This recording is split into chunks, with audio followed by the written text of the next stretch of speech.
গুরুত্বপূর্ণ যে কথাগুলো শুধু সেই কথাগুলোই বলবো, সকলে মনোযোগ সহকারে শুনবেন। আল্লাহ সুবহানাহু ওয়া তাআলা পবিত্র কুরআনুল কারীমে ইরশাদ করেন, ওয়াল্লাযীনা ইয়াবিতুনা লিরাব্বিহিম সুজদান ওয়া কিয়ামা। আল্লাহ পাক বলেন, ওই সকল লোক যারা নিজেদের প্রতিপালকের উদ্দেশ্যে সিজদানবত এবং প্রার্থনারত দণ্ডায়মান থেকে রাত্রি যাপন অতিবাহিত করে, আল্লাহ পাক তাদের বিষয়ে কথা বলতেছেন। এখানে মূল পয়েন্ট হলো, রমজানুল মুবারাকে আমরা কিয়ামুল লাইল তথাপি আমরা সালাতুত তারাবি আদায় করে থাকি। এই সালাতুত তারাবি আদায় করার প্রসঙ্গে আল্লাহ হাবিব নবীজি মুহাম্মদ রাসূলুল্লাহ সাল্লাল্লাহু আলাইহি ওয়াসাল্লাম হাদিস শরীফে ইরশাদ করেন, হযরত আবু হুরায়রা রাদিয়াল্লাহু তাআলা থেকে হাদিস বর্ণিত, তিনি বলেন, ওয়া আন আবি হুরায়রা রাদিয়াল্লাহু তাআলা আনহু আন্না রাসূলুল্লাহ সাল্লাল্লাহু আলাইহি ওয়াসাল্লাম ক্বালা মান ক্বামা রমাদানা ঈমানান ওয়া ইহতিসাবান গুফিরা লাহু মা তাকদ্দামা মিন যানবিহি। সুবহানাল্লাহ পড়বেন না? আল্লাহর হাবিব বলেন, যে ব্যক্তি ঈমানের সাথে নেকির আশায় রমজান মাসে কিয়াম করবে, অর্থাৎ সালাতুত তারাবি আদায় করবে, আল্লাহ পাক তার পূর্বের সমস্ত পাপ সমূহ ক্ষমা করে দিবেন। ঈমানের সাথে ক্ষমা পাওয়ার আশায় যে ব্যক্তি রমজানুল মুবারাকায় কিয়ামুল লাইল তথাপি সালাতুত তারাবি আদায় করবে, আল্লাহ পাক তার পূর্বের সমস্ত গুনাহ মাফ করে দিবেন। হাজিরিন, আমরা যারা সালাতুত তারাবি আদায় করি, এই সালাতুত তারাবি আদায় করতে হবে, এটা কি ফরজ জেনে নাকি সুন্নাত জেনে? এখন আসেন, এই সুন্নাত জেনে যে আমরা সালাতুত তারাবি আদায় করি, এই সালাতুত তারাবি যদি কেউ আদায় না করে, তার কি গুনাহ হবে? অনেকেই চুপচাপ, একজন বলছে না, বিষয়টা এরকম নয়। সালাতুত তারাবি যদি আপনি আদায় না করেন, রমজানুল মুবারাকের রোজার পরিপূর্ণ হক আপনি আদায় করেন নাই। এই তারাবিটা শুধু রমজান মাসের জন্য খাস, অন্য কোন মাসে সালাতুত তারাবির কোনো বিষয় কি আসে? যেহেতু রমজানুল মুবারাকের সাথে এটা খাস, সুতরাং রমজানে যদি কেউ সালাতুত তারাবি আদায় না করে, রোজার পরিপূর্ণ হক তার আদায় হবে। রোজা রাখলো, ফজরের নামাজ পড়লো না, জোহর পড়লো না, আসর পড়লো না, গুনাহ আছে না নাই? রোজা আদায় হয়ে যাবে। রোজা, জোহর নামাজ পড়ে নাই, রোজা ভঙ্গ হবে না? রোজা ভঙ্গ হবে না, রোজা আদায় হয়ে যাবে। কিন্তু আল্লাহ পাকের একটা ফরজ সে লঙ্ঘন করলো, রমজানের পরিপূর্ণ হক সে আদায় করে নাই। রোজা রাখলো, যথাসময়ে ইফতার করে নাই, বিলম্ব করলো। ইফতারের সময় যখনই হবে, আযানের জন্য অপেক্ষা করা যাবে না। এই সায়েন্সের যুগে আমাদের প্রত্যেকের নিকট হয় মোবাইল আছে, না হয় ঘড়ির ব্যবস্থা, এলার্মের ব্যবস্থা থাকে। এর মানে ইফতারের সময় হয়েছে, আমি ইফতার করে নেব। এজন্য রাসূল আরবি বলেন, রোজাদারের জন্য দুইটা সুসংবাদ। কয়টা? একটা হলো ফারহাতান ইনদাল লিকা, যখন আল্লাহ পাকের সাথে সে সাক্ষাৎ করবে, রোজার বিনিময়টা যখন নেবে। বলে আল্লাহ পাকের সাথে সাক্ষাৎ করে রোজার বিনিময় কি রকম নেবে? আল্লাহর হাবিব বলেন, আল্লাহ পাক হাদিসে কুদসিতে বলেন যে সমস্ত ইবাদত 10 থেকে 700 গুণ পর্যন্ত বৃদ্ধি হয়, ইল্লা বিসাওম, রোজা ব্যতীত। তো রোজা কি আসামু লি ওয়া আনা উজিজা বিহি, রোজাটা বান্দা আমার জন্য রাখে, প্রতিদিন আমি নিজ হাতে দেব, প্রতিদিন আমি নিজ হাতে দেব। তো আল্লাহ পাক, বান্দা যখন আল্লাহর সাথে সাক্ষাৎ করবে, এটা হলো ফারহাতান ইনদাল লিকা ওয়া ফারহাতাল ফাতরি, যখন বান্দা ইফতার করবে। ইফতার যে সময় হয়, ওই ইফতারের সময়টা রোজাদারের জন্য সুসংবাদ। কিরকম? অন্য হাদিসে দেখলাম আল্লাহ হাবিব বলেন, এই ইফতারের সময় আল্লাহ পাক অগণিত বান্দাকে প্রতিদিন ক্ষমা করে। সুবহানাল্লাহ বলবেন না? সর্বশেষ যেদিন রোজা, শেষ রোজা, পুরো রমজান মাসে আল্লাহ পাক যেই পরিমাণ মানুষকে ক্ষমা করে দেন, রাসূল আরবি বলেন শেষ রমজানের ইফতারের সময় আল্লাহ পাক পুরো রমজানে যে পরিমাণ মানুষকে ক্ষমা করেছেন সেই পরিমাণ মানুষকে শেষ রমজানের ইফতারে আল্লাহ ক্ষমা করে দেন। তাহলে ইফতারটা যথাসময়ে হইতে হবে। ইফতার কোন সময় হইতে হবে? নাকি আজানের সময়? মুয়াজ্জিন যিনি আজান দেন উনি কি ইফতার করা ছাড়া আজান দেন না? ইফতার করে। তো আপনি যে আজানের জন্য বসে আছেন, আপনি কি যথাসময়ে ইফতার করলেন? যথাসময়ে ইফতার করলেন না।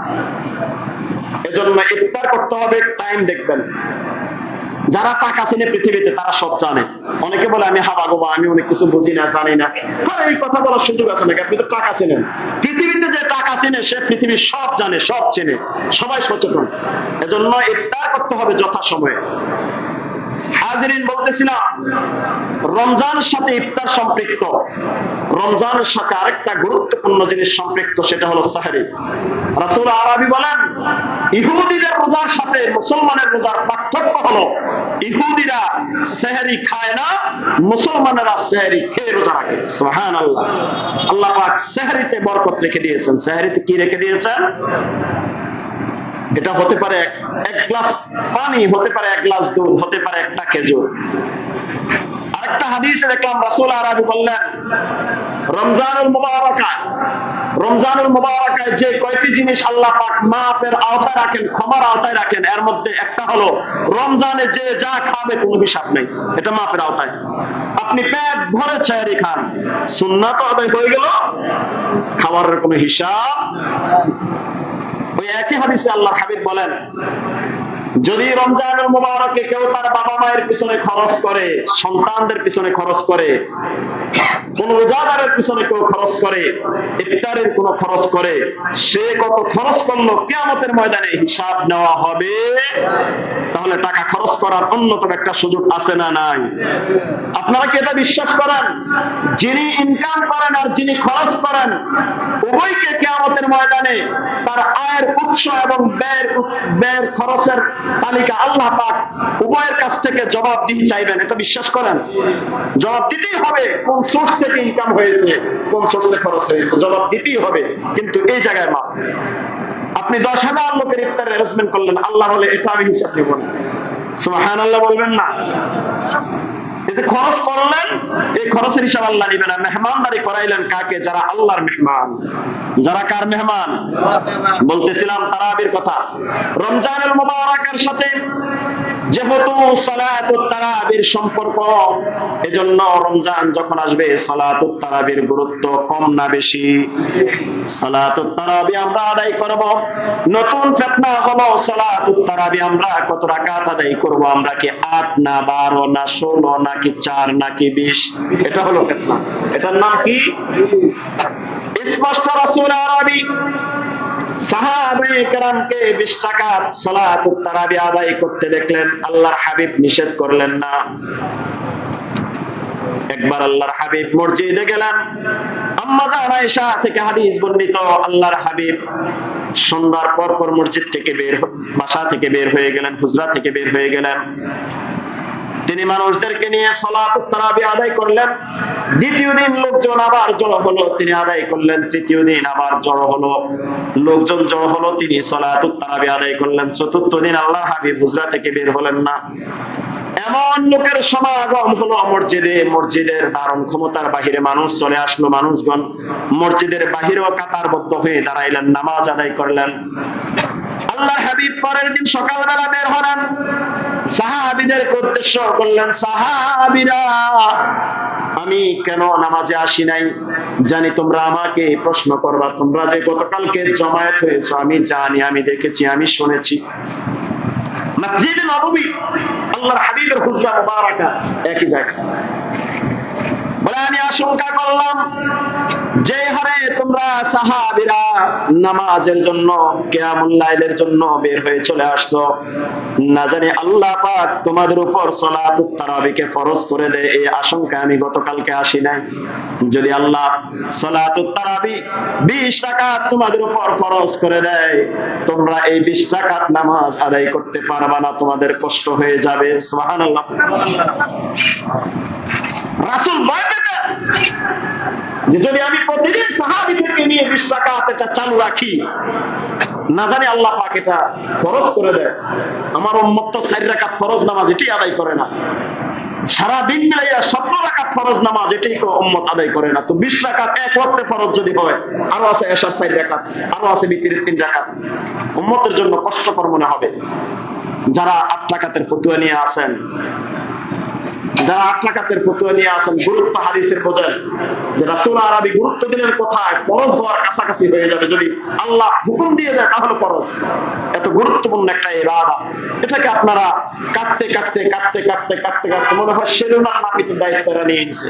কি দরকার আপনার এটা কমানোর? ইবাদত, রমজানুল মুবারাকার ইবাদত এমনিতেই নফল ইবাদত করলে ফরজের সওয়াব, একটা ফরজ আদায় করলে 70টা সওয়াব। আপনি একটা ফরজ কোনো কিছু যদি আদায় করেন, 1 রাকাত ফরজ নামাজ আদায় করেন, 70 রাকাত ফরজের সওয়াব আল্লাহ দান করবে। সুবহানাল্লাহ বলবেন না? একটা নফল কেউ একবার বলে সুবহানাল্লাহ, হাদিসটা পড়ে শোনাই। আল্লাহর হাবিব নূর নবীজি মুহাম্মদুর রাসূলুল্লাহ সাল্লাল্লাহু আলাইহি ওয়াসাল্লাম হাদিস শরীফে ইরশাদ করেন, এই রমজানুল মুবারাকায় যখন কেউ খরাজা ফি আউয়ালি জাওফিল লাইলি ফি রমাদান, এই রমজানুল মুবারাকায় আন মাসউদ রাদিয়াল্লাহু তাআলা আনহু আন্নাহু قال ما من عبد صام رمضان في انصات وسكوت وذكر الله تعالى واحل حلاله وحرم حرامه ولم يرتكب فيه فاحشة الا ان سلم منه رمضان يوم ينسلم وقد غفرت ذنوبه كلها وبني الله له بكل تسبيحة وتهليلة بيتا في الجنة من زمرة حضراء في جوفها وياقوته حمراء في جوف تلك خيمة من درة مجوفة فيها زوجه من الحور العين। হযরত মাসউদ রাদিয়াল্লাহু তাআলা থেকে হাদিস বর্ণিত, তিনি বলেন আল্লাহর হাবিব সাল্লাল্লাহু আলাইহি ওয়াসাল্লাম থেকে তিনি বর্ণনা করেন, কোন বান্দা যদি রমজান মাসের রোজা শুরু করে শেষ পর্যন্ত অনর্থক ও খারাপ কাজ থেকে বিরত থাকে, রমজানুল মুবারাকা আসতেছে, সে রমজানুল মুবারাকা শুরু করছে, কোনো খারাপ কাজের সাথে জড়িত হয় নাই, অনর্থক কোনো কথাবার্তা বলে নাই, কোনো খারাপ কাজে জড়িত হয় নাই, এবং আল্লাহকে স্মরণ করে জিকিরে মশগুল ছিল, জিকিরের অবস্থায় তার দিনগুলো কাটতো, যখনই সময় পেত জিকির করত। জিকির কি? সুবহানাল্লাহ, আলহামদুলিল্লাহ, লা ইলাহা ইল্লাল্লাহ, আল্লাহু আকবার, সুবহানাল্লাহি ওয়া বিহামদিহি, সুবহানাল্লাহিল আযীম। বুখারীর বর্ণনা বলতেছি, কালিমাতানে খাফিফাতানে আলাল লিসান সাকিলাতানে ফিল মিজান হাবিবাতানে ইলার রহমান সুবহানাল্লাহি ওয়া বিহামদিহি সুবহানাল্লাহিল আযীম। বলে জবানে এই কালেমা দুইটা খুব সংক্ষিপ্ত, খাফিফাতানে বিল লিসান সাকিলাতানে ফিল মিজান, কিন্তু নেকির পাল্লা অনেক ভারী। হাবিবাতানে ইলার রহমান, দয়াময়ের নিকট এগুলা খুবই প্রিয়। তো কালেমা দুইটা কি? সুবহানাল্লাহি ওয়া বিহামদিহি সুবহানাল্লাহিল আযীম। এই জিকিরগুলো যারা করতে থাকবে রোজা অবস্থায়, রোজা শুরু করা অবস্থায়, এরপরে কি করবে? হালাল গ্রহণ করবে এবং হারামকে বর্জন করবে, আর সে কোনো অশ্লীল এবং হারাম কাজ করবে না। তাহলে যখন রমজান শেষ হবে, সে এমন অবস্থায় বের হবে যে তার সমস্ত গুনাহগুলো ক্ষমা করে দেওয়া হয়েছে। 1 নাম্বার বেনিফিট। 2 নাম্বার, আল্লাহ তাআলা তার প্রতিটি তাসবিহর বিনিময়ে, কয়টি তাসবিহ? এই যে বললাম সুবহানাল্লাহ, এটা একটা তাসবিহ। এটা কি? আলহামদুলিল্লাহ, এটা একটা তাসবিহ। আল্লাহর হাবিব বলেন এই প্রতিটি তাসবিহর বিনিময়ে তার জন্য জান্নাতে একটি ঘর তৈরি হবে। সুবহানাল্লাহ। এই ঘরগুলো কেমন ভাবে তৈরি হবে? ইয়াকুত পাথর দিয়ে ঘরগুলো তৈরি হবে, সবুজ বর্ণের পাথর দিয়ে ঘরগুলো তৈরি হবে। এই সবুজ পাথর অভ্যন্তরে থাকবে লাল ইয়াকুত পাথর। প্রত্যেকটা ঘরের মধ্যে যার ভেতরে থাকবে মুক্তার তৈরি এক একটা তাবু, মুক্তার তৈরি। প্রত্যেকটা ঘরের মধ্যে মুক্তা দিয়ে তৈরি এক একটা ঘর থাকবে। মুক্তাকে আমরা ডায়মন্ড বলি। কি বলি? বর্তমানে পৃথিবীতে আমরা যেটা বুঝি সবচাইতে দামি জিনিসের নাম হলো ডায়মন্ড। রূপা, স্বর্ণ, এরপরে তো ডায়মন্ড। তো এই ডায়মন্ডের প্রত্যেকটা ঘরের মধ্যে একটা ডায়মন্ডের তাবু থাকবে। ওই তাবুর মধ্যে আল্লাহর হাবিব বলেন সেখানে থাকবে একটা হুরুল ঈন, সুন্দরী জান্নাতি স্ত্রী। সুবহানাল্লাহ বলবেন না? ওই জান্নাতি স্ত্রীরা অপেক্ষমান থাকবে। আর জান্নাতের যে সরদার, জান্নাতের সরদারকে বলবে, এই জান্নাতের সরদার, তুমি রোজাদারদেরকে আসতে দাও, আমরা তার জন্য অপেক্ষমান। সুবহানাল্লাহ। এক একটা তাসবিহ, এক একটা ঘর, এক একটা ঘরের ভিতরে মুক্তা দিয়ে তৈরি এক একটা তাবু, এক একটা তাবুর ভিতরে জান্নাতি এক একটি রমণী আপনার আমার জন্য অপেক্ষা করবে। যদি আমরা রোজাদার হই তাহলে রোজার গুরুত্ব কম না বেশি? রোজা থাকার প্রয়োজন আছে না নাই? রোজার সময় তাসবিহ পড়ার প্রয়োজন কম না বেশি? জিকিরের প্রয়োজন কম না বেশি? জিকির শব্দের অর্থ হলো আল্লাহকে স্মরণ করা। এরই মাধ্যম, যে কোনো মাধ্যম, যে কোনো উপায় হতে পারে। আল্লাহ স্মরণ সালাতুত তারাবিতে কি শয়তানের স্মরণ হয় না আল্লাহ স্মরণ? কথা বলেন না কেন? সালাতুত তারাবিতে কার স্মরণ হয়? নামাজটা কি জিকির নয়? যারা 8 রাকাত দিয়ে এটাকে কসর করে ফেললো, কেটে ফেললো, ছোট করে ফেললো, তারা কি আল্লাহর পক্ষের লোক নাকি শয়তানের পক্ষের? কথা বুঝতেছেন? আমি চাই বেশি সময় আমি আল্লাহর স্মরণে থাকি। অন্তত যতক্ষণ আমি নামাজের মধ্যে থাকবো ততক্ষণ আমি গুনাহ থেকে মুক্ত থাকবো। নামাজের মধ্যে কি গুনাহ হয় না? নামাজে গুনাহ করে কেউ? বরং 8 রাকাত পড়ে যারা বের হয়ে যায়, অধিকাংশে চা দোকানে গিয়ে টিভির দিকে হা করে তাকিয়ে থাকে, অন্যের গীবত করে, বাসায় গিয়ে টিভি দেখে, শুয়ে শুয়ে ঘুমায়, গুনাহের সম্ভাবনা আছে না নাই? নামাজরত অবস্থায় থাকলে গুনাহের সম্ভাবনা নাই, বরং আল্লাহর জিকির বান্দার অন্তরে থেকে যায়। এজন্য নামাজ আমরা কয় রাকাত আদায় করব? একান্তই যেহেতু ফরজ নামাজ নয়, যদি কেউ অসুস্থ হয়ে যায় মাসালা ভিন্ন। অসুস্থ হয়ে গেলে, অসুস্থ অবস্থায় হতে পারে সে আজকে পরিপূর্ণ সুস্থ না। অনেক অসুস্থ লোক রোজা রাখে, তারা বিয়ে করতে আসে, বেশি অসুস্থ হইলে দেখা দিলে আপনি সাইড করে পিছনে দাঁড়াইবেন। যতটুকু আপনার শরীরে কুলায়, 4 রাকাত, 8 রাকাত, 12 রাকাত যত পড়বেন ততই আপনার আমার ফজিলত। আপনি যতক্ষণ করতে পারেন ততক্ষণই ফজিলত। আপনি না করলেও কেউ পিটাইবে না, কিন্তু রমজানের হক আপনি আদায় করেন।